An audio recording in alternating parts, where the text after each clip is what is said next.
على مستوى الاهداف لحد الان 28 هدف، احسن ما كان الجوله الرابعه 25 هدف. اذا مساله الارقام تتحطم الان. 28 هدف سجلت برباعيه موجوده بقوه في هذه الجوله بمعطيات جيده. وكره من الجهه اليسرى، البحث عن الانطلاق وتخرج الكره الى ضربه مرمى. قلت 28 هدف لحد الان في انتظار هذا المواجهه، رقم جديد لهذا الموسم الكروي على مستوى الخط الهجومي.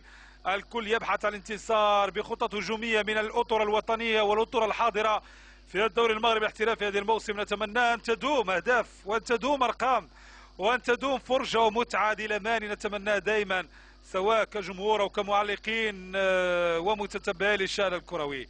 كره في وسط الميدان فيها خطأ يشير الحكم لصالح فريق المغرب الفاسي. المغرب الفاسي يدخل في هذا المواجهة بانتداب لاعب جديد يحمل رقم 3 إبراهيم السيدبي، اللاعب المالي صاحب 21 سنة. سنعود للحديث عن معطيات هذا اللاعب اللي من انتدابات فريق المغرب الفاسي. نفس الشيء بالنسبة لإبراهيم كوليبالي، إبراهيم سالف كوليبالي الإيفواري، أول مباراة له رفقة فريق أولمبيك خريبكا مولد 1995. كرة تلعب لفريق أولمبيك خريبكا، معطيات عديدة خصوصا المغرب الفاسي، فريق الذي يرمم صفوفه ويبحث عن العودة للتألق وتحقيق نتيجة إيجابية في المباريات القادمة. أنا فقد التوازن ديالو. مامادو السيدبي، كرة لمحمد أمين بورقادي، يعرف هذا الملعب جيدا، يعرف الماس كما يعرف الواف كما يعرف عديد الأيام التي قضاها رفقة الأندية المغربية ورفقة المنتخب الوطني المغربي آنذاك، رفقة فتحي جمال في 2005. منتخب شاب لا يمكن أن يكون في طي النسيان لما قضاه هذا المنتخب في كأس العالم والرتبة الرابعة آنذاك بالأراضي المنخفضة هولندا. هنا تماس ينفذ فالجهة اليسرى، كل لمسة محسوبة في هذه المواجهة. ما أصعب أن تلعب آخر مباراة برسم الجولة، تبقى من المباريات الصعبة لدى الفرق التي تلعب في هذا التوقيت وفي هذا اليوم بالضبط بعد إجراء كل المباريات. هنا كرة أمامية للجهة اليسرى، محاولة للتمرير، تمرر، البحث عن عرضية داخل منطقة العمليات، فرصة لصالح فريق المغرب الفاسي وحكم يشير إلى وجود ضربة مرمى. أولى الكرات لإبراهيم السيدبي المالي. شوفوا الإعادة، كانت تمريرة من سانتوس البرازيلي الجنسية من أصل غينيا الاستوائية، مميز سانتوس. تعود الكرة من جديد في وسط الميدان، كيتقدموا عناصر فريق الاولمبيك خريبكا اكثر في وسط الميدان من اجل الضغط ومن اجل البحث عن الحلول. هنا محاولة لصالح فريق المغرب الفاسي، هجمة مرتدة، البحث عن التمرير، الجهة اليسرى، فرصة لصالح فريق المغرب الفاسي، محاولة المراوغة، هناك تغطية دفاعية ما فيهاش خطأ يشير الحكم. لاعب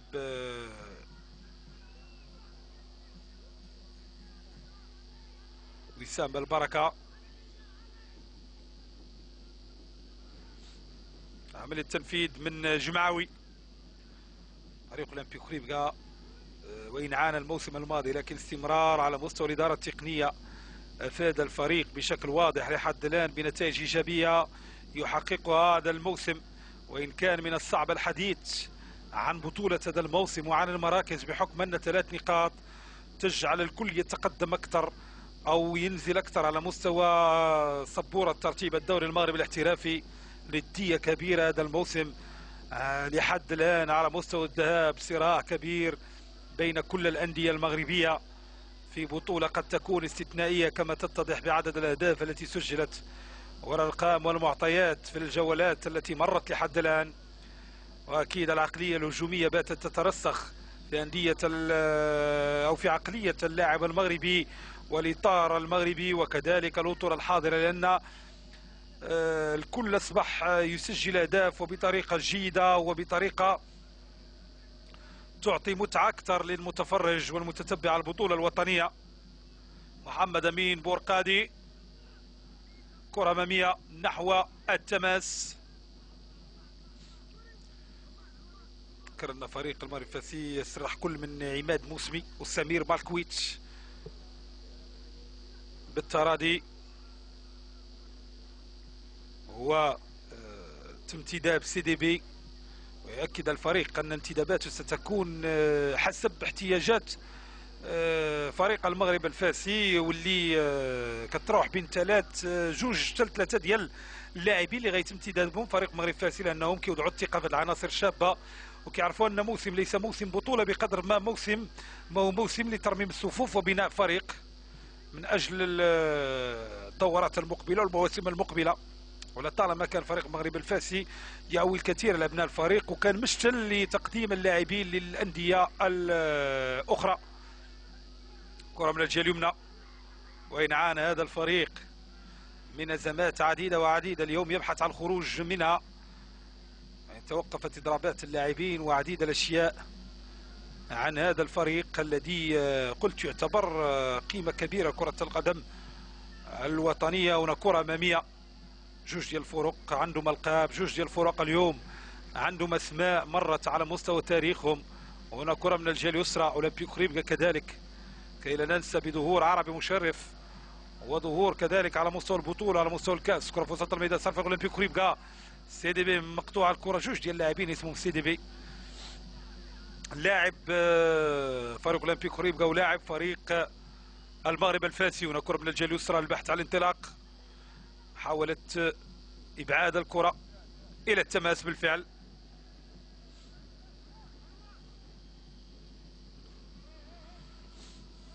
يتنفذ التماس دردوري، لاعب يلعب مجموعه من الانديه كالكوكب والرجاء، واليوم هو رفقه فريق اولمبيك خريبكا. هنا ضربه مرمى،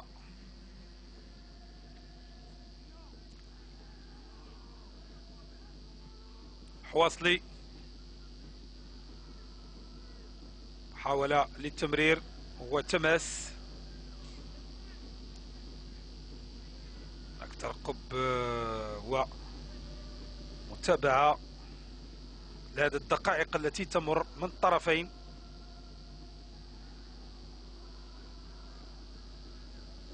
كترجع كرة فيها خطأ يشير الحكم.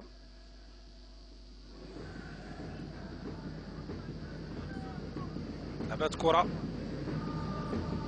للوراء، انطلاق من بن كجان يسبق لها فريق الوداد، القميص الرسمي رفقة فريق المغرب الفاسي على مستوى دفاعه. خطأ أو تماس، ولكن وصل الحضور الجماهيري، جمهور اولمبيك خريبكا حاضر المساندة والمتابعة. فريق المغرب الفاسي ينتظر جمهوره عودة الدفاع المدرجات جميلة بعد مراوغة جيدة كانت من ابراهيم سي دي بي، لاعب يتم انتدابه من ريال باماكو، 21 سنة، لاعب اللي كان تشكيلة الشان الأخيرة ونجم بطولة مالي، كان في التشكيله الرسميه اللي قلت ديال الكاس الافريقيه المحليين الاخيره اللي كنذكروا جميعا انه كان من بين صناع اقصاء فريق الجيش الملكي رفقه ريال باماكو في كاس عصبه الابطال الافريقيه. الانتداب كنتظروا يكون عنده اضافه لرفقه فريق المغرب الفاسي. كره بطريقه جميله كيتم افتكاكها، كترجع مره اخرى فيها خطا يشير الحكم.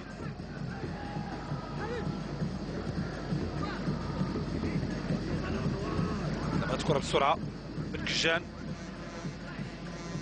شوف لي هذا كان خطأ صالح انور عبد المالكي.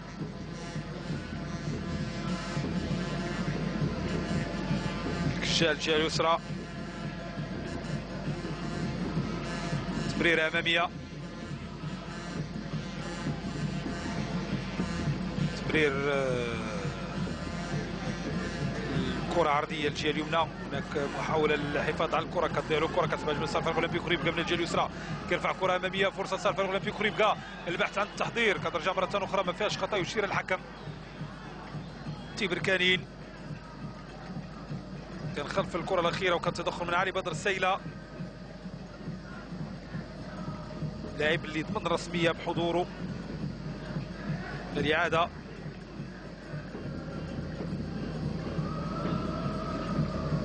الحكم يشير ويقول ما كاينش هناك خطا. تمريره اماميه عند الحارس الحواصلي. فريق المغرب فاسي في اسفل الترتيب ب 10 نقاط، يبحث عن الخروج والانتصار، انتصار واحد فقط حوزة الفريق الذي عانق الألقاب وفريق يحتاج التعريف. كاين الجمهور ديالو لطالما كان مساند كبير وكبير جدا. بطل تايجرز اليولترا المصاوية الغائبة اليوم عن المدرجات تترك فراغ كبير. هناك تماس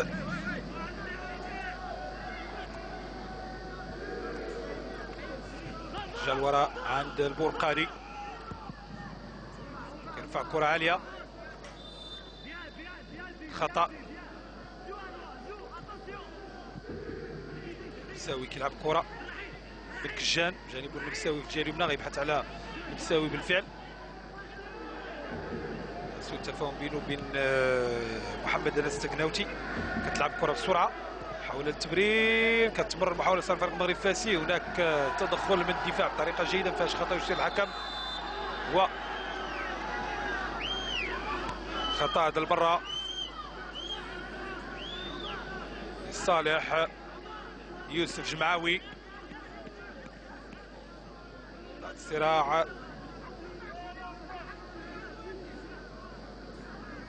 أجل الكرة.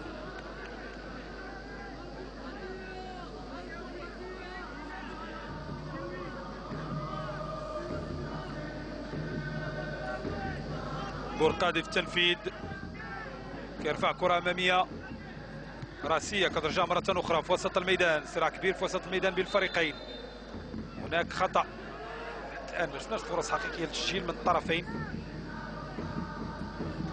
سانتوس الجهة اليسرى عند بدر السيلة،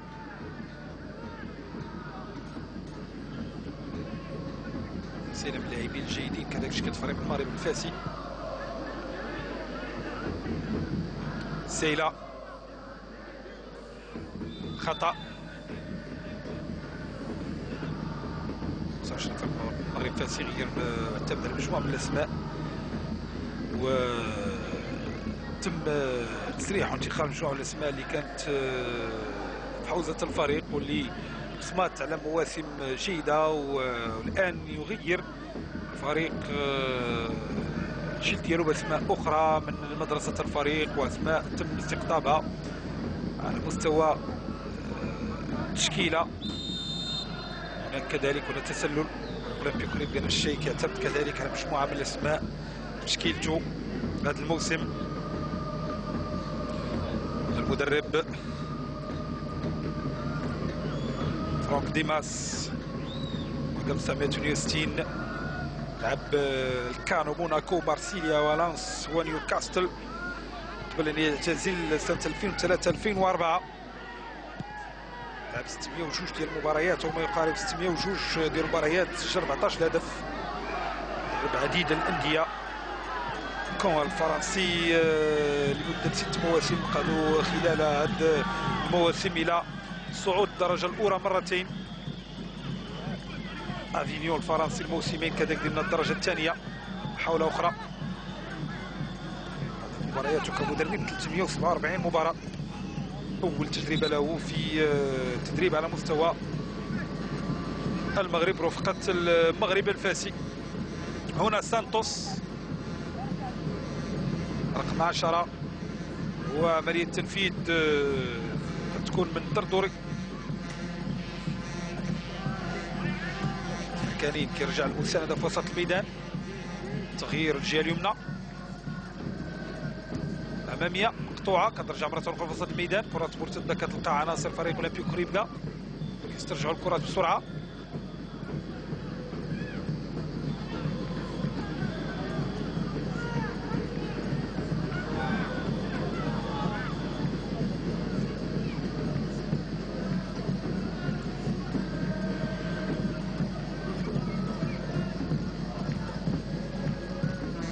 حواصلي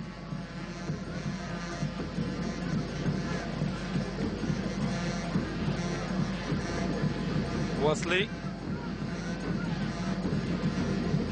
تمريره الجهه اليمنى. هشام كيرفع كره بطريقه جميله عند سانتوس الجهه اليسرى حول المراوغه والاختراق. هناك تغطيه دفاعيه من جمعاوي بطريقه جيده. لاعب جيد جمعاوي كيحاول ان يغطي بطريقه دفاعيه جيده الممر الايمن ديال الفريق اولمبيك كريبكا. كترجع كره مره اخرى سانتوس بطريقه جميله الجهه اليمنى كيمرر عند النمساوي كيبحثوا على حلول عناصر المغرب الفاسي من اجل تمرير الكره الخط الامامي. لاحظوا عناصر الفريق اولمبيك كريبكا الكل يدافع والكل يهاجم. تمريره اخرى والتغطيه الدفاعيه عمليه الابعاد تجاه التبركاني. الاعتماد على التبركاني في الخط الامامي. كونترول بطريقه جيده ما كاينش هناك تسلل. التبركاني ما كيتمكنش من الكره. كونترول ما كاينش بطريقه جيده. البحث على العرضيه كره دايريه وتدخل للحارس الحواصلي. اجمل صار فريق المغرب الفاسي. ربما اللعب اصبح مفتوح شيئا ما في هذه الدقائق لان شفنا الكره اكثر كانت في وسط الميدان. الان كيعتمدوا الفريقين على الاروقه الشيء اللي غيخلينا نشوفوا هجمات ومحاولات ان استمر الحال بنفس الطريقه. نساوي في الجهه اليمنى كيبحثوا على الحلول بجوج من اجل وصول منطقه عمليات الخصم. كره من الجهه اليسرى بنتائج هذا الجولة. البداية مباراة الكوكب وفوزه على الدفاع الحسني الجديد بهدف مقابل لا شيء.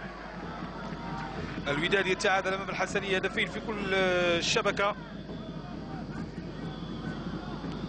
الإعادة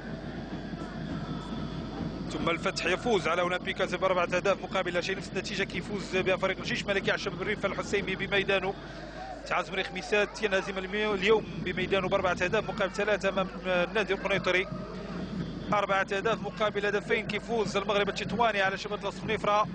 والتعادل بين نهضة بركان والرجاء هدف مقابل هدف. 28 هدف في المجموع. رقم جيد للبطولة الوطنية في هذه الجولة. كرة لصالح فريق المغرب الفاسي والكرة الثابتة. هل تكون احد الحلول؟ ولا العرضية تعود مرة اخرى تسديدة ما كانش طريقة جيدة. جمعاوي وكرة في التماس.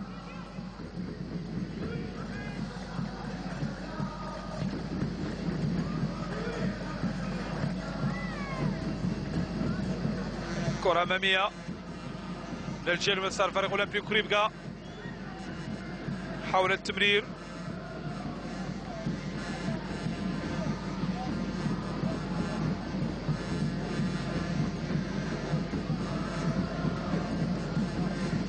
اللاعب محمد عسكري لاعب يقوم بدور جيد رفقة فريق أولمبيك كريبكا.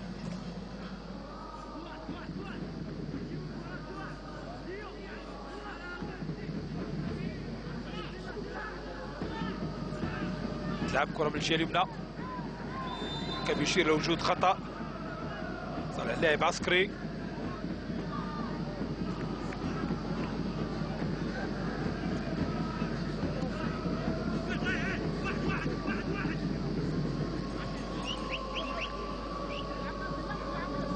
تابعوا عملية التنفيذ. كرة ثابتة هذه المرة لصالح فريق أولمبيك كريبكا.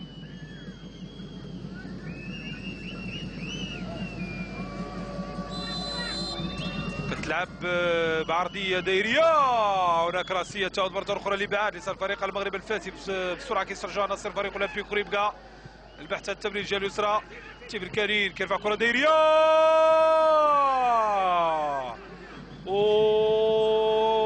أولى المحاولات لصالح فريق أولمبيك كريبكا كانت عن طريق عرضية من رشيد تبركانين.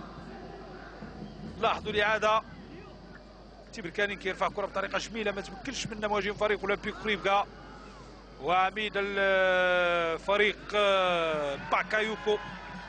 كرة بالجهة اليسرى صافي المغرب الفاسي، هجمة فاسية الآن، البحث عن المراوغة والتمرير كي يمرر الكرة، البحث على التمرير الجهة اليسرى، كترتطم بالحكم، كترجع مرة أخرى لصالح عناصر الأولمبيك كريبكا وخطأ. فريق المغرب الفاسي انطلق دلبوسي بهزيمة من فريق اتحاد المغرب هدف مقابل لا شيء، تعادل أمام فريق الوداد. كرة تمت بالحكم وخطأ للحكم اللي كان قريب من العملية. المغرب الفاسي تعادل مع الوداد ونازم من فريق الفتح بهدفين مقابل هدف، ونازم من فريق الكوكب بهدفين مقابل هدف، ثم تعادل مع شباب الريف الحسيمي ونهضة بركان هدف كل شبكة، ونازم من شباب اطلس الصنيفرة بهدفين مقابل هدف، وفاز على المغرب التطواني بهدفين مقابل لا شيء، الانتصار الوحيد. ثم تعادل امام الرجاء وامام جيش ملكي هدف كل شبكة. هنا كرة عرضية، البحث عن راسية،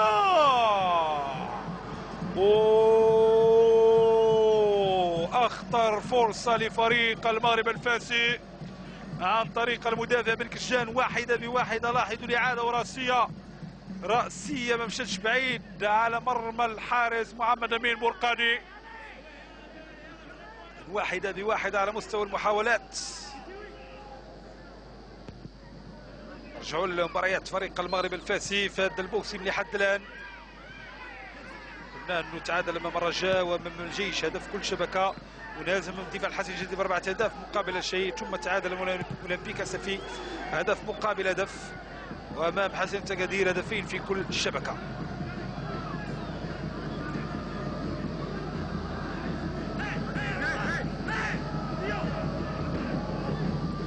تابعوا عمليه تنفيذ الركنيه يسار فريق اولمبيك كريبكا.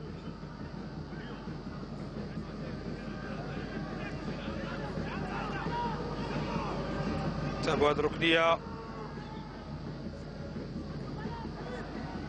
فرصة صار فريق اولمبيك كريبكا عن طريق التمرير من الركنية، كرة دائرية وتدخل ياسين الحواصلي. تصبح هجمة صار فريق المغرب الفاسي في وسط الميدان، هناك فرق في وسط الميدان كي بحث على التمرير كي برا التمرير لكن مقطوعة الكرة بطريقة شميلة على مستوى التغطية الدفاعية.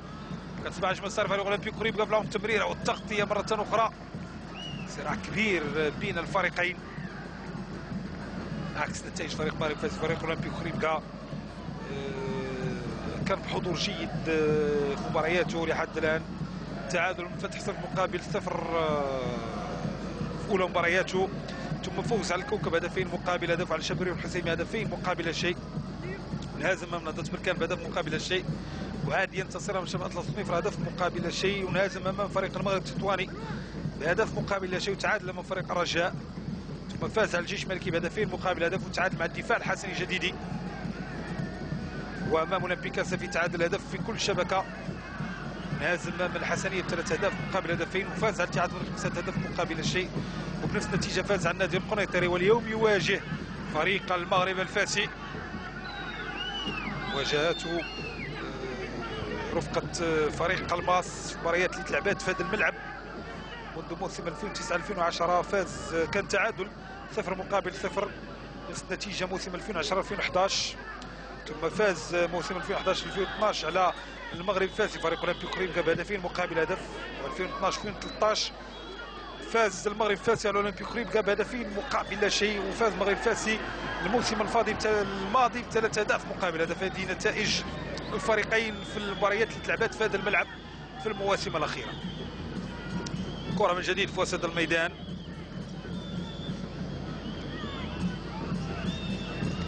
كترجع للوراء، انوار عبد المالكي،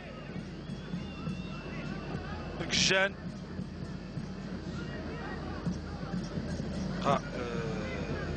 فيه عمل تقني واضح وفيه ضغط على الفريقين. كرة فيها تماس يشير الحكم صالح فريق اولمبيك كريبكا.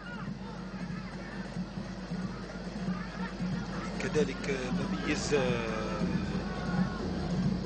هذا الاسبوع بالنسبه للفريق المغرب الفاسي، عودة الدفء الى احضان كل مكوناته بعد المساندة من طرف والي المدينة، وكذلك اجتماع مسؤولي فريق المغرب الفاسي بالسيد الوالي، هناك اجتماع كذلك بعمدة المدينة تم تجديد الاتفاقيه او العوده الاتفاقيه اللي كانت مع الفريق، واللي غادي ترجع المنحه السنويه ديال 150 مليون سنتيم كمسانده مجلس المدينه لفريق المغرب الفاسي. فتح باب الخيرات كذلك العموم، والتحق ما يقارب 40 منقرض بالفريق. هنا محاوله تسديد، ترجع مره اخرى لصالح دفاع فريق اولمبيك كريمكا، والتماس طالما كانت قوه فريق المغرب الفاسي اجتماع مكونات هذا المدينه، رجالاتها كذلك ونسائها من اجل مسانده هذا الفريق. الشيء اللي عاش بحاله فريق اولمبيك كريمكا على مستوى فترات متقطعه الموسم الاخيره وخصوصا الموسم الماضي، صراع من اجل البقاء وتحقيق مسار النتائج السلبيه اللي عاش هذا الفريق. اليوم كنقول ان بصمود وعزيمه فريق اولمبيك كريمكا وجمهوره يعود بدوره الى تحقيق نتائج ايجابيه. كره اماميه تعود من جديد لبن كجان، واصلي بن كجان بكل هدوء، رجع مقطوعه الكره من تبركاني، كتمرر فرصه انزلاق رجع لعناصر المغرب الفاسي من الجهه اليسرى فقد التوازن ديالو. محمد عسكري حاول التمرير، كتمرر كره عن الدردوري، انطلاق من الجهه اليسرى الدردوري كيبعثها المسانده الدردوري، كيمرر تبركاني كترجع مره اخرى، محاوله طريقه شميله مترابطات بين عناصر فريق اولمبيك كريمكا. تمريره اماميه مقطوعه بالراس، مقطوعه بالراس من المهدي بالعروسي، كتلعب في الجهه اليسرى، كتمرر اماميه، هناك تغطيه دفاعيه في وسط الميدان.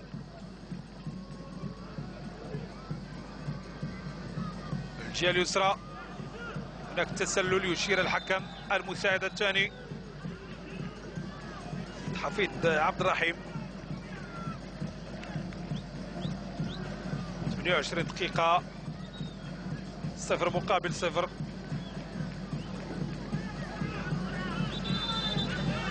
غياب الاهداف وحضور صراع تقني والحيطة والحذر من الطرفين.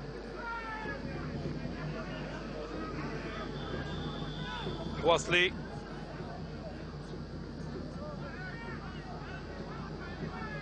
انتشار جيد لعناصر فريق اولمبيك كريمكا في ميدانهم وسط ميدان.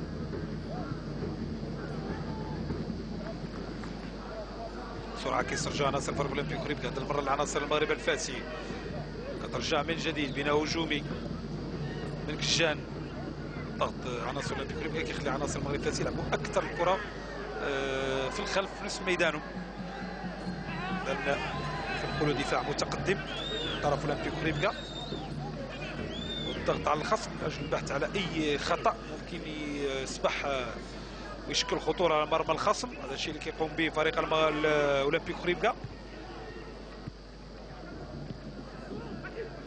تبركانين السابق كذلك وداد فاس كيعرف هذا الملعب جيدا.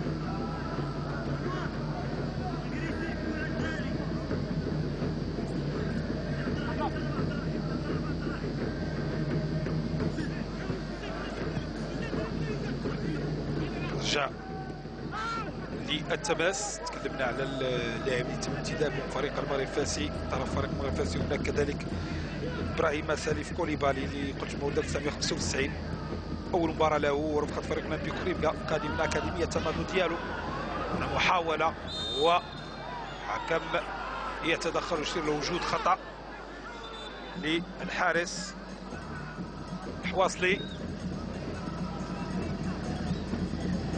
شوفوا الاعاده،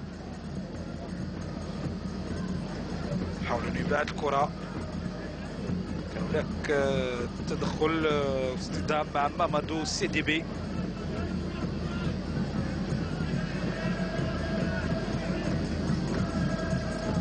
المالي تشكيله فريق اولمبيك كريمكا، قلت اكاديميه تمادو ديالو اللي كيشرف عليها بولي زوزو اللي طرقات منذ 2008، ومنها كنجح حتى اللاعب بوبلي اندرسون. اكاديميه عندها مجموعه من الاسماء في البطوله الوطنيه كل الفئات العمريه تتابع، مضماء اللاعبين كذلك من فريق اولمبيك كوريبكا حاضرين اليوم، وكذلك من كل الفئات العمريه، كذلك جمهور قليل يتابع من فريق المغرب الفاسي، جمهور الماس العريق والعريض والغائب بشكل واضح اليوم. كرة في الجهة اليمنى مساوي،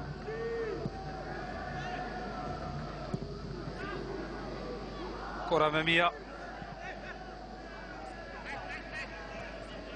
قشميلة كيعود على كورتو كيمرر الجهة اليسرى. جوج ديال الاسماء اصحاب التجربه جالسين في كرسي احتياط. اسم فريق اولمبيك كوريبكا هو البزغودي، واسم فريق المغرب الفاسي هو شمس الدين الشطيبي. يتضح ان عمل تقني كبير وخطط تقنيه واضحه من المدربين، وفي نفس الوقت يمكن نقول ان الكل ربما ما زال عنده مفاتيح لعب على مستوى كرسي الاحتياط. تاكوس يجيد التمرير، كيبحث على دوره على ايصال الكره لمنطقه العمليات والتمرير اماميه، وخطا يشير الحكم لصالح فريق اولمبيك كوريبكا.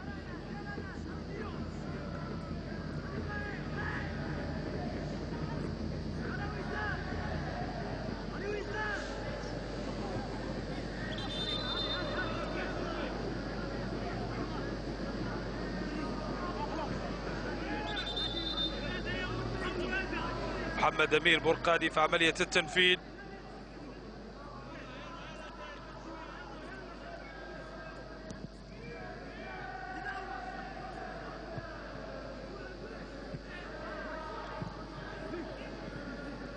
كرة في الجهة اليسرى،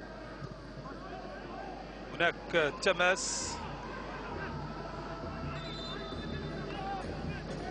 كم يتدخل حديث مع مدرب فريق اولمبيك كوريبكا احمد العجلاني التونسي. محاولة فيها خطأ يشير الحكم. تابعت الكرة بسرعة، تمرر مبعدة أو في وسط الميدان، مسار فريق المغرب الفاسي. عملية الانطلاق تمرر الجهة اليسرى في اتجاه بدر السيلة، جانب إبراهيم بحث على التمرير. هناك السيلة مرة أخرى، إبعاد رجع عند التبركاني. الجهة اليسرى دردوري أو اتجاه الدردوري يبحث عن العرضية، كيرفع كرة دايرية، وهذا المرة لصالح فريق اولمبيك كوريبكا كانت هجمة عن طريق مامادو السيديبي بعد تمريرة الدردوري في الجهة اليسرى أو ارتطمت. شوفوا الإعادة، كانت من اللاعب مامادو السيديبي، كان يشير إلى وجود ضربة مرمى راسية. خطأ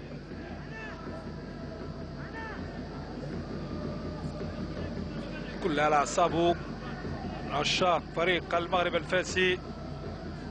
نفس الشيء بالنسبة لفريق اولمبيك كوريبكا وجمهوره ينتظر ويترقب. محاولة أخرى، نعود الحديث عن ترتيب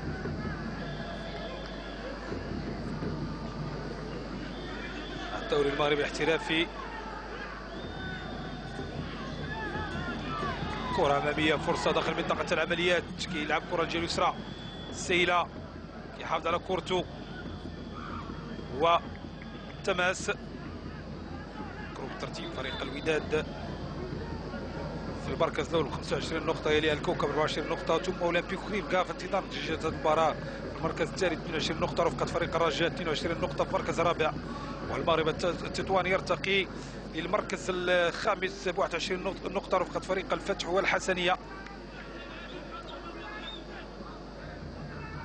مستوى الترتيب مركز 14 عزم الخميسات 11 نقطه، شبط الاسطني في المركز 15 11 نقطه، والمغرب الفاسي في المركز الاخير ب 10 نقاط. طقس بارد هنا فقط للتذكير كمعلومه بمدينه فاس، المدينه العلميه معشوقه المغاربه، ابرز مكان مشكور زميل المخرج خالد جديد والزملاء التقنيين كيسهروا على هذا النقل المباشر عبر قناة الرياضية في آخر مباراة وبرسم الجولة الرابعة عشر. إعادة لأبرز اللحظات من جمال الحضيري زميل التقني يشرف على الإعادة. هنا كرة براسية فيها خطأ يشير الحكم، عديد الأخطاء اللي كانت في وسط الميدان في هذا المواجهة لحد الآن. تلعب الكرة أمامية، البحث عن الإبعاد، الجهة اليسرى كتلعب تماس كمل المساعد الأول.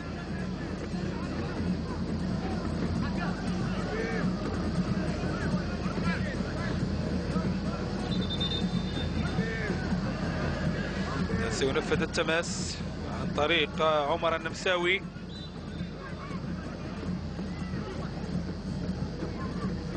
راسية داخل منطقة العمليات، خطأ.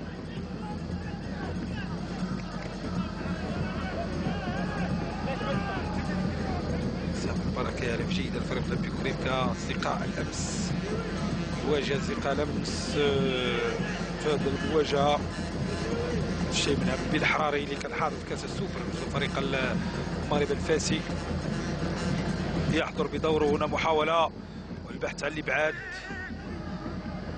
تماس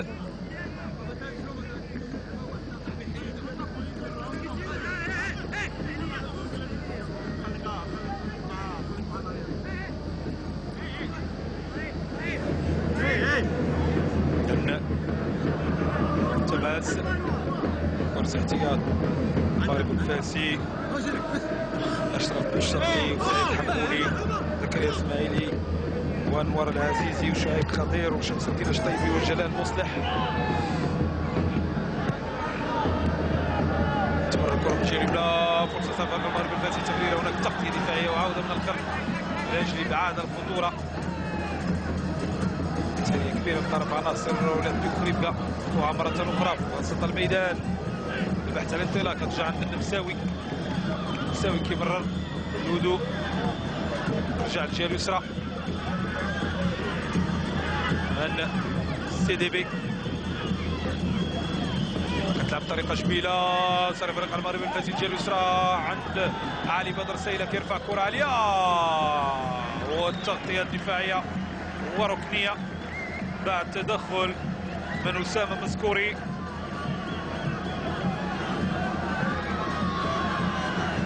بالتنفيذ سانتوس.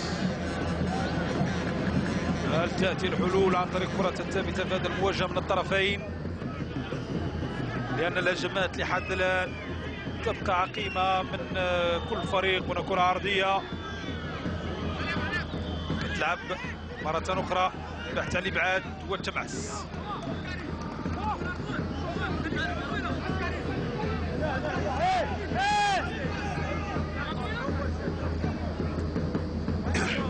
اولمبيك كريبكا الحاضر في هذه المواجهة ساندت فريقه.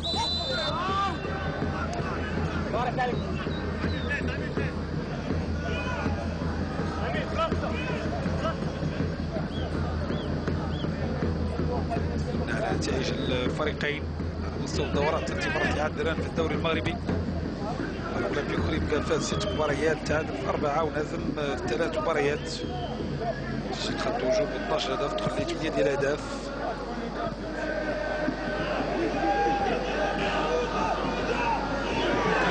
محاولة المغرب الفاسي كتمر الكره.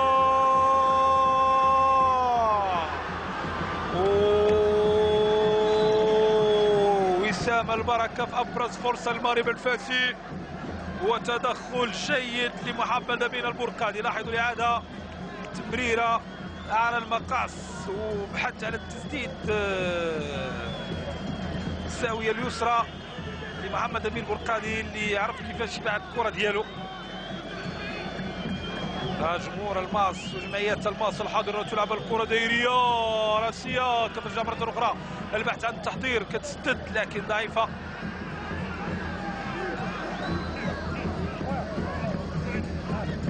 شوفوا الاعاده، وسام البركه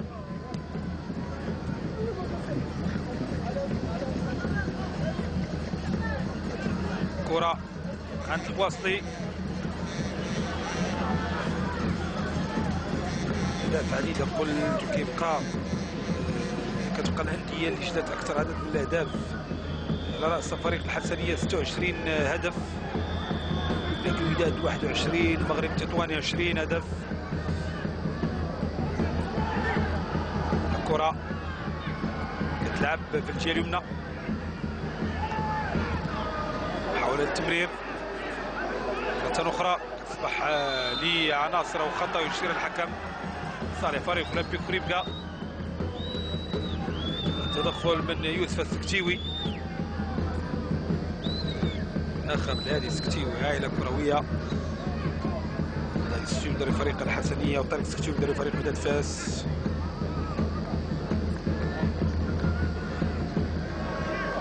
اعتماد هذه المرة على التسديد من بعيد، هناك تردوري وكذلك عسكري او التمرير داخل منطقة العمليات. غنتابعوا هذه المحاولة. تردوري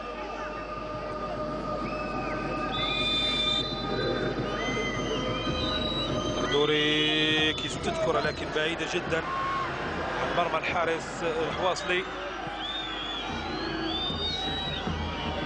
تمر الكرة الجهة اليسرى، بدر سيلة من جديد الجهة اليمنى، سانتوس. كل لاعب كتكون عنده كرة من طرف فريق المغرب الفاسي، وكيلقى امامه جوج ديال اللاعبين الى 3 لاعبين فريق اولمبيك كريبكا. يعني الضغط على حامل الكرة ما كيخليوش حلول امام عناصر المغرب الفاسي. بسرعة لما كتصبح كرة عند فريق اولمبيك كريبكا كينتشروا بطريقة جيدة.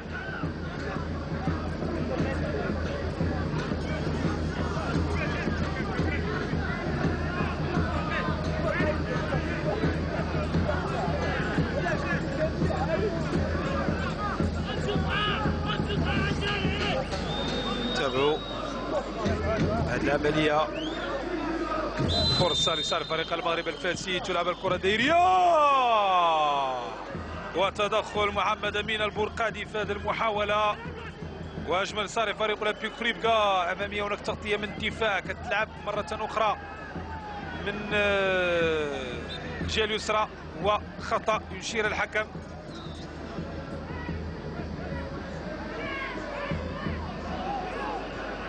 من جديد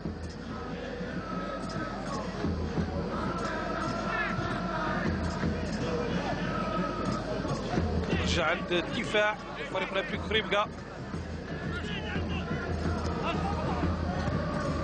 تمريره ابعاد من ابراهيم باكايوكو، تماس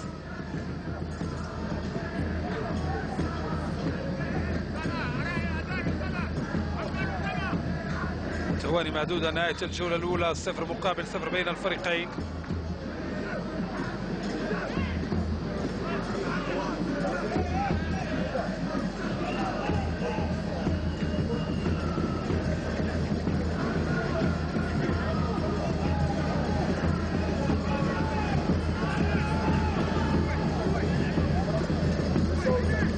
كرة في الجهة اليسرى، تردوري كتمر الكرة،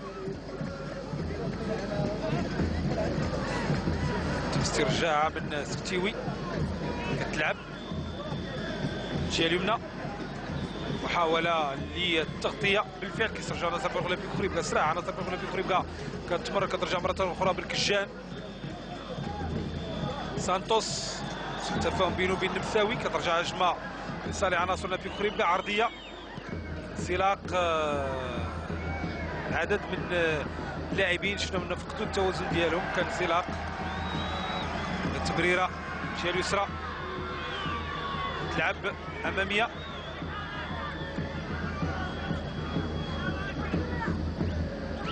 وسط الميدان. في هذا الاثناء يعلن الحكم نور الدين جعفري نهاية الجولة الأولى بالتعادل 0 مقابل 0 بين فريق المغرفاسي واولمبيك خريبكا.